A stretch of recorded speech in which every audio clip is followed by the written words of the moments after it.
Welcome to the Cambridge Financial Podcast with Bert Salazar, CEO at Cambridge Financial Partners, LLC. This podcast is all about tax-preferred retirement planning, economics, financial risk management, and achieving a risk-free and successful financial life. Now, your host, Bert Salazar. Bert Salazar. Bert Salazar.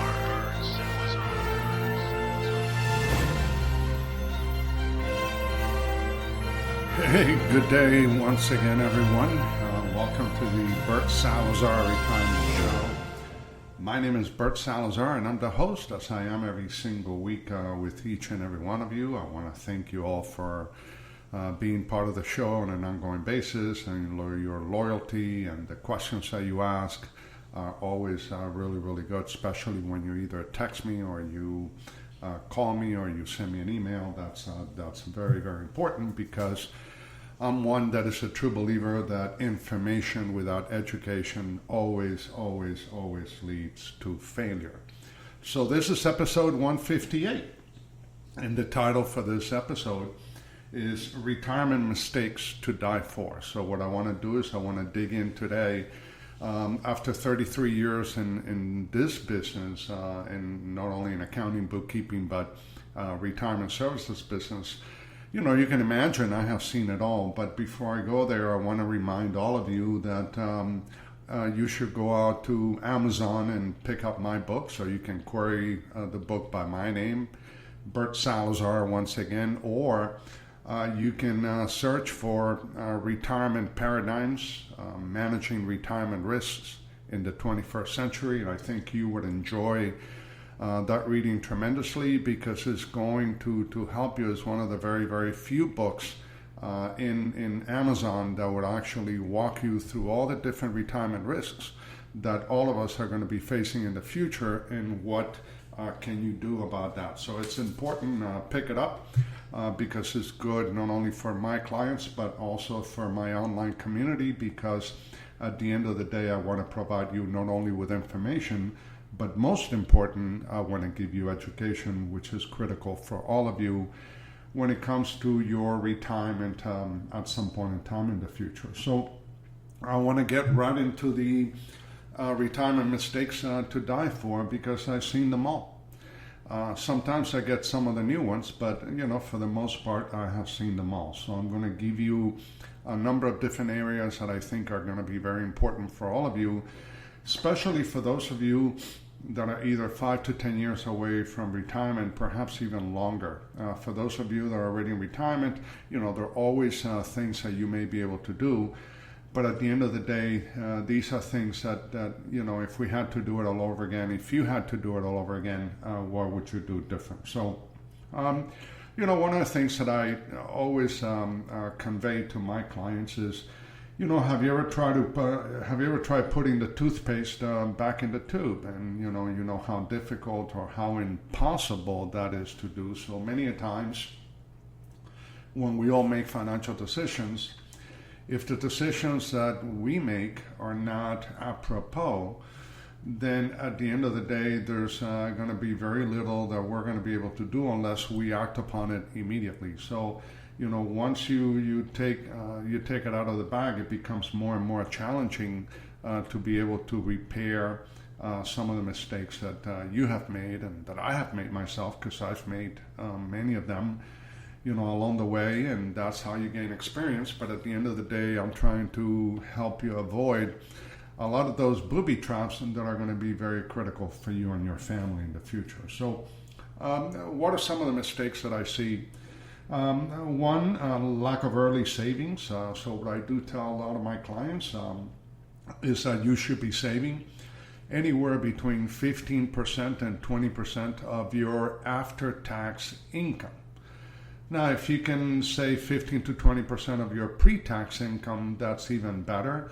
But remember that savings are nothing more, nothing less than delayed expenditure. So you're going to be saving today. So by the time you get to retirement, you're going to have enough money in savings. So now you can start spending down your assets in order to maintain your standard of living throughout retirement. So it's important. The 15 to 20% rule It's quite important, and that is something that I do recommend to many of my clients. But at the very least, do 15 to 20% of your after-tax income.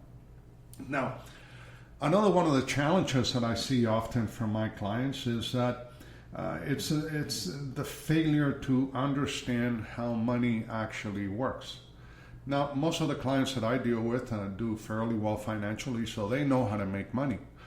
But very few of them truly know how money works. And the more time you devote to understanding money and to read articles about money and to really start thinking from an economic perspective, start reading some articles on Austrian economics, because it's going to open up your mind and your thoughts to a different world altogether. That's going to help you.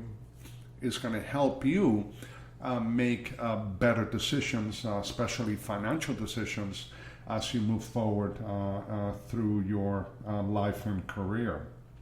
Now, another big challenge that I notice from many of my clients is that, some of them have champagne taste, but they only have beer money. So, and believe me, we have all been there, so you always want to drive the nice cars. You want to have the nice homes. There's an old saying that luxury once enjoyed becomes a necessity. But you have to be very careful with that, because although luxury once enjoyed becomes a necessity, and we all want to live in a luxurious life or have a luxurious lifestyle, it costs a lot of money to maintain that style, and it's something that is very, very critical. So what I do see is that many of my clients have overspent themselves into buying toys as opposed to tools that are going to help them and their family mitigate financial circumstances in the future. So if you have champagne taste, okay, it's okay if you want to have luxury. But if you have champagne taste and only beer money, then I would encourage each and every one of you to look at your finances through a different perspective. Now, along those lines, another mistake that I see from clients that have that champagne taste but only beer money is that in order to find the money to enjoy their cars and homes and jewelry and so forth, they do credit over leveraging, which means that they're actually spending money that they don't have. Credit is a double-edged sword. Because something that we all have to understand in our country, at least in our capitalist society, is that everything is financed in the U.S. and throughout the world if you live in a capitalistic world. And the reason for that is that you either pay interest to someone else or you fail to receive interest on your money. You'd be surprised, and this goes back to my earlier point, that most clients that I deal with know how to make money. They just don't understand how money works. But you'd be surprised how many clients have walked into my office, and when I try to have a conversation regarding credit with them, their answer is, well, Bert, I am, like you said, over leveraged, and I owe too much money in credit cards, and it's very difficult for me to keep up with the interest. But I do have other clients that come to me and say, Bert, we don't finance everything. We pay cash for everything. And my answer to that, and my education as part of the education process in my one-on-one meetings with my clients, is that I need to educate them in the fact that everything in a capitalist society is financed. You're either paying interest to someone else when you finance that item that you want to purchase, or you fail to receive interest on your money by paying cash. Now, which way do you want to go in a particular situation? Well, actually, it depends.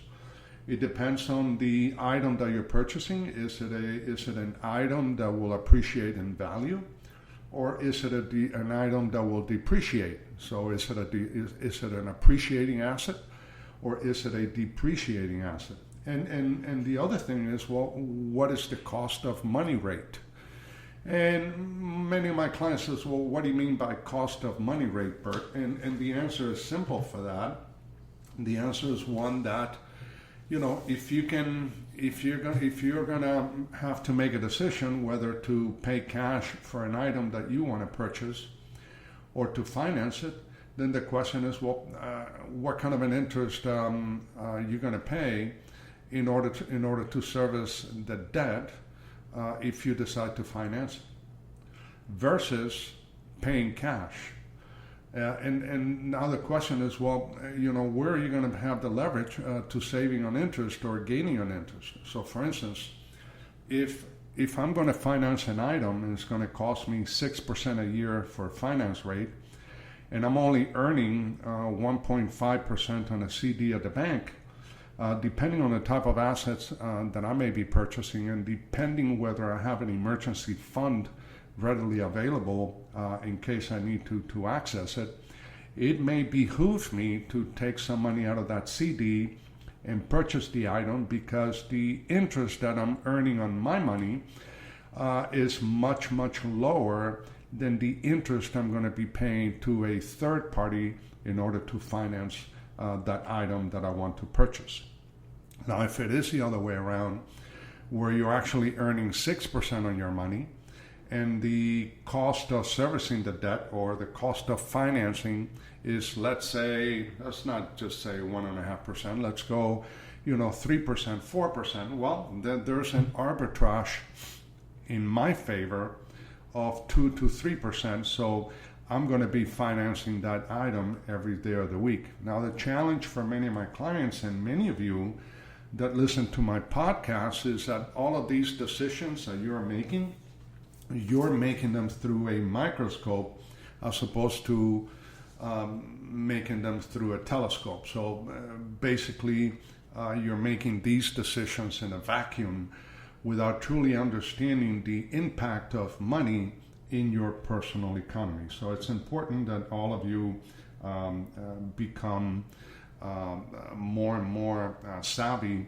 as to how to determine whether you should pay cash or you should pay or you should finance. Just remember that paying cash, you're also financing because you're failing to receive interest on your money as well. Now, another major challenge that I see with many of my clients and many of you is the failure to understand loss opportunity cost and its impact on wealth. And that's a very important one. Now, LOC, which is the acronym for loss opportunity cost, it's a challenging topic to discuss with many of my clients because because none of us ever thought that way. We were never taught that way in school. See, every time loss opportunity cost is the cost of choosing one item over another. So let me give you an example. Let's say that I have the ability to purchase a $60,000 automobile versus a $40,000 automobile. Now, both cars are going to be able to take me from point A to point B. That's where greed and luxury comes into play. So my decision should always be one based on economics. So there's a $20,000 arbitrage between the $60,000 vehicle and the $40,000 vehicle. So, one of the math that I would do is say, if I'm going to purchase an automobile, there's going to be a loss opportunity cost. And believe me, most of us, unless you live in a major metropolitan city, most of us, all of us are going to need to get around, and we need to drive automobiles. So I'm okay with that. But by the same token, you need to find ways to recapture the cost of those automobiles in the most positive and accessible way that you can. And now you have a $20,000 arbitrage because one car is $60,000 and the other one is $40,000. So if you take that $20,000 and you grow it over the next 20 years at 3, 4, or 5% interest rate, what is going to be that amount of money that you will have in a separate account at the end of 20 years? Well, if you purchase a vehicle for $60,000, your account value is going to be zero. If you purchase an automobile for $40,000, and you take the additional amount of money and you put it into a side fund and grow it at that rate of return that I have just discussed, then now you are recapturing some of that lost opportunity cost that you would have had anyways. Another way that I try to explain it to my clients is, look, most Americans are purchasing or acquiring vehicles every 2 to 3 years. Some of my clients purchase vehicles every 5 years. Some of my clients purchase vehicles every 10 years. So if you're someone that is purchasing a vehicle every 5 years and you want to put more money away for retirement and you want to recapture some of the lost opportunity cost, I would then suggest if you take good care of your cars, and most cars, whether you're talking about European and Japanese or American cars, if you take care of your automobiles, the automobiles are going to take care of you. In my case, I maintain my cars for 10 years. So if you keep it for 10 years, just take a look at the opportunity cost that you can recover instead of the 5 years. Because normally what I do is, if a vehicle is going to cost me $400 a month for 5 years to finance, what I would do is after the 5th year, since I'm going to keep that vehicle, for 10 years, but the vehicle now is paid for, then I'm going to continue to put in my side fund those $400 every single month, even after my vehicle is paid up or paid off, and I'm going to continue to do that until year 10. What's going to happen is not only am I going to be working for my money, but also my money is going to be working for me, because when I put that money into a side fund, I am hoping to get a positive rate of return. And then when the 10th year comes, where I'm going to do the trade-in or I'm going to sell my vehicle outside and then go in and negotiate a new vehicle, now I'm going to have a nice cushion that I can use as a down payment, or if I just want to live off the interest off of that and just use the interest that it generates in order to pay and finance the new vehicle, then that's something that I'm going to do. So many times you can either reduce the cost of the item that you're purchasing, or you can extend the period that you're going to hold on to that automobile or that asset in order to make it more viable to you and your family from an economic impact, not only on your income and expenses, but most important on your overall wealth. So that's something important, and that's something that I see quite often with my clients. And once they get to understand loss opportunity cost, they're actually calling me on a regular basis, say, "Hey, Bert, I have a choice. I can pick item A or item B, and I'm thinking about going with B instead of A because of what you've talked about. How do you feel? Can you give me some feedback?" And I like that, because now I have educated that client in starting to think outside of the box and to start to look at those financial decisions through a telescope as opposed to a microscope. So that's important as well. Another mistake that I see, and by the way, I'm guilty of that as well, is a lot of my clients, unless they happen to be business owners and they went into business early in life, they have failed to create positive cash flow early in life, and that comes with the way that Americans are used to investing. Most Americans are investing for the long term and so forth, but if you have the ability to create positive cash flow early in your life, or at least in your business life, the better off you're going to be. So what do I mean by that? Well, real estate comes into mind. I would rather put money into a real estate property than putting money into a 401k. Because if I'm young, I'm not going to, and I'll touch upon that in the next few minutes, but I'm not going to get to enjoy that 401k where that real estate property was, whether it's an apartment or a small apartment building, or whether it is a home, or whether it is a duplex or a triplex. I'm going to try to get a positive cash flow every single year out of that. And the younger I am, the better, because you know what? Money is king, and so is cash. So the more that you can generate on a positive basis for you and your family, the better off you're going to be.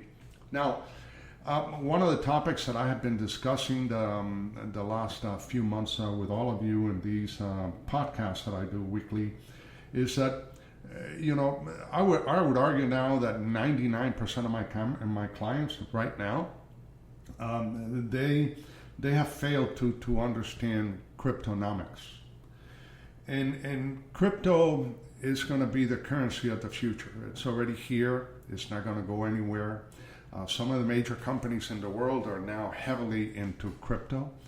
Now the crypto economic world is, no one knows whether it's going to be replacing traditional currencies, but at the very, very least, it's going to be competing next to it, and it's going to open up the world to 8 billion people. There are only about 2 to 2.5 billion people that have access to banking in the world. So now with cryptonomics, the world is opening up to levels never seen before. I am heavily involved now in crypto, and I'm not telling you to do so, but your failure to look into it, to learn, to become knowledgeable, to do your due diligence, I think would be a nemesis, because you're going to end up paying the price at some point in time in the future. So I do encourage you all to start looking into crypto, Bitcoin actually being the largest one, but there are hundreds of coins that all of you should be looking at. And if you want to take a small percentage of your assets and start moving in that direction, I don't care how old you are. It's something that all of you should be looking at very carefully. Wayne Gretzky, obviously Hall of Famer hockey player, used to say that what made him a little bit better than most hockey players back in his day was the fact that instead of chasing the puck all over the ice rink, he would always try to figure out where the puck was going to be at, and he would try to get there just a second or a split second before the puck. So when it comes to cryptonomics, it's early, it's in its infancy, so I would encourage each and every one of you to start looking at this, because that financial puck is moving all over the ice rink, and instead of trying to chase it, try to figure out where it's going to be. So therefore, you're going to be there one step ahead and be able to maximize your returns, and at least diversify when it comes to your overall financial portfolio. A couple of more points. One is that, you hear me talk about microscope versus telescope. And I think it's important, obviously, as a retirement strategist and tax planner, I get paid to do two things. Number one, I get paid on behalf of my clients to, look at their finances through a microscope, just to make certain that they wanted to do what they wanted to do is actually being done. You'd be surprised how many financial decisions are being made daily in which the outcomes are totally different than their intentions. So the road to hell is paved with a lot of good intentions. So I do look at all my clients' assets through a microscope, and all of you should. Take a look at the asset allocation, take a look at the type of account that you're in, and so forth. But then, and this is where the rubber meets the road, you also need to be able to look at those assets that you just looked at through a microscope. Now you need to look at them through a telescope and figure out the impact of those assets in your overall telescopic world of finances.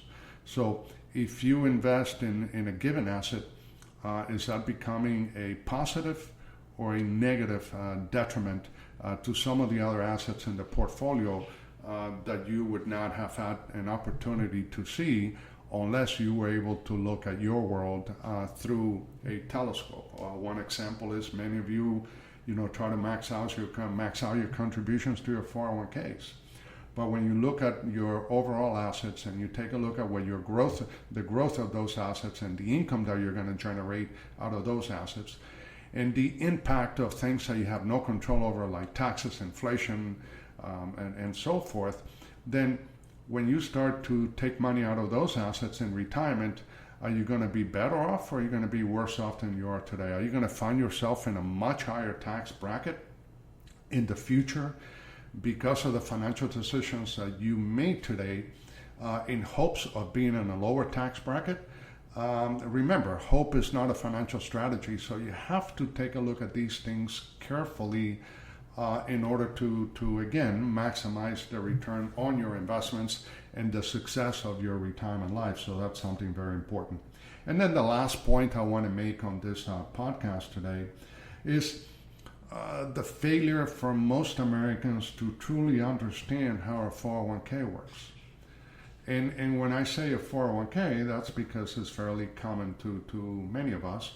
But any tax-deferred account that you have, 401ks, IRAs, supplemental retirement plans, simple IRAs, pensions, and so forth, it's important to truly understand how it works, because the IRS created these funds not only for your benefit, but also for theirs. So when the IRS allows you to defer some of your income in 2021, for instance, not only are you deferring the income, but you're also deferring the tax liability, and the IRS is always going to control the tax liability. So in reality, if you're going to retire in 5 to 10 years from now, I don't care how much money you have in your retirement plan today, you truly don't know how much is going to belong to you at some point in time in the future, because what belongs to the IRS will always belong to the IRS. So you have to be very careful, because you're going to lose the care, custody, and control, what I call the 3 C's, when you start putting money in qualified accounts, because there are so many limitations in those accounts that many a times is preventing you from generating cash flow immediately for yourself and your family. Now you're making a bet as to where taxes are going to be in the future. Now you're also going to have to make a bet as to where your personal income taxes are going to be in the future. And no one can predict a future outcome, or at least on the financial side of the house. You're also going to have to determine and make a bet as to how well your investment strategy is going to work out. What kind of risk tolerance you're putting yourself and your family on for those investments. And then once you reach retirement, what is it going to look like? How much money are you going to have there? What percentage of that money is going to belong to the IRS? What percentage of that money is going to be guaranteed for you and your family for the rest of your life? And is the distribution of those assets going to have a negative impact on your Social Security benefits, on your Medicare premiums, on the additional taxes that you're going to have to pay on capital gains and so forth? So the failure to truly understand the impact both on the positive side of the ledger, but also on the negative side of how a 401k works is something that sadly enough, many of you, and I would argue many of my clients, now I tried as much as I can every day to educate them, are actually being penalized because of their lack of education for years and years of overfunding their 401ks and IRAs beyond a point of no return. So I'm hoping that I have given you a little bit of food for thought. As always, if you want to reach out to me and you want to pick my brain as to any of these topics that we have discussed, please feel free to reach out. You can call me at area code 786-766-1042. You can also send me an email at Bert, B-E-R-T, at bertsalazar.com, BERTSALAZAR.com. And for the next 2 months, I'm going to be broadcasting my podcast from Madrid, Spain. My wife and I actually leaving this afternoon, and we'll be gone for a couple of months, and we'll be back to the States, and then we'll go back to Spain. We have made a decision to start living abroad in Spain, at least for the next few years. My oldest daughter just gave birth to a gorgeous baby boy on June 1st. So I'm a grandpa, and so is my wife for the first time. But, we now want to start enjoying life because tomorrow is promised to no one. So I will be broadcasting every single week. But now I'm going to be broadcasting from Madrid, and I'll give you information as to how it is living over there and living throughout Europe. So once again, the more feedback that I can give you, the better off all of you are going to be. So as I always say at the very end of every podcast, my goal for each and every one of you is to kind of help you change the way that you see things, because when you change the way that you see things, the things that you see change. So thank you so much for giving me a few minutes of your time today, and I'll talk to you again next week from Madrid, Spain. Take care and have a wonderful day. Bye-bye.